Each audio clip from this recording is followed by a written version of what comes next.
Včasih je težko iti v šolo, zgodaj moraš ostati, čakate težka kontrolka, pa še frizura ti stoji vse poprek, to vem iz izkušenj. Za nekatere pa je šola edino pravo zatočišče. Tako je tudi z Avo, junakinjo romana, ki sta ga prebirala Eva in Juš. Anka se ima za Avo, visoka in suha, oblečena kot kakšen fant, slab stil, nosi hudja čez glavo, gravža. Slabo bere in itak v šoli nič ne gre. Videla sem jo kadit. Fuj. Njena matka, razpita Ukrajinka, čeprav je naše gore list. Hvala lepa, Eva. Tako glavno junakinjo Avo opiše njena sošolka, piflarka Božena. Ampak ko sem jaz bral to knjigo, sem Avo videl predvsej drugače. Kako si jo videla ti? Ja, jaz sem jo videla kot punco, ki se znajde v svojih težavah in jih zna dobro rešiti. Glede na to, da iz strani staršev nima velike podpore, saj njena mama zelo veliko pije in pa jemlje druge substance, oče pa jo je zapustil, ko je bila še majhna, se po moje kar dobro znajde. Ja, glede na situacijo, tudi v veliki revščini živi, nima telefona, težko komunicira, vendarle najde nekaj pomoči. Kdo ji najbolj pomaga? Ja, najbolj ji pomaga njena najboljša prijateljica Vesna, ki je v bistvu velikokrat se ji pomaga učiti, daje ji svojo malico, skupaj delata naloge.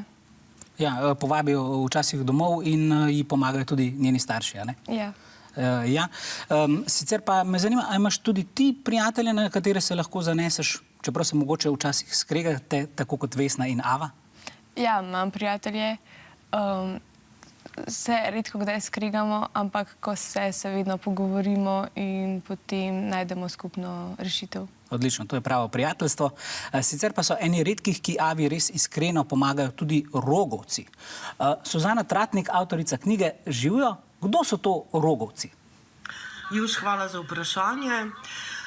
Rogovci so v bistvu aktivistke in aktivisti iz skupine Ohranimo tovarno Rog, ki združuje pravzaprav več iniciativ, generacij, tudi migrante, brezposelne in ljudi, ki bi vsi nekako želeli živeti onkraj birokratskih ovir in plačljivosti. Hvala lepa. Eva, če bi bila ti Avina sošolka, kako bi pomagala, posebej, če bi poznala njeno zgodbo? Ja, seveda bi prisluhnila, tako kot Vesna bi kdaj dala svojo malico, se ji pomagala učiti, skupaj bi delala lahko naloge. Dobro, verjamem, da bi bila odlična sošolka. Hvala, Eva. Rok, ti pa upam, da boš tudi pomagal predvsem svojim tekmovalcem, če bo vprašanje recimo pretežko. Ja, režija lahko. Pravijo, da ne, no. Ampak jaz verjamem, da tekmovalci, da boste lahko sami prišli do odgovora, saj ste dovolj brihtni. Vprašanje pa gre takole. Knjiga govori o dekletu Avi, ki se spopada z veliko težavami. Kako Avo vidita Juž in Eva in kaj nam poskušata prikazati s svojim pogledom, ki je v nasprotju s tistim, ki ga v knjigi predstavi Avina sošolka Božena. A.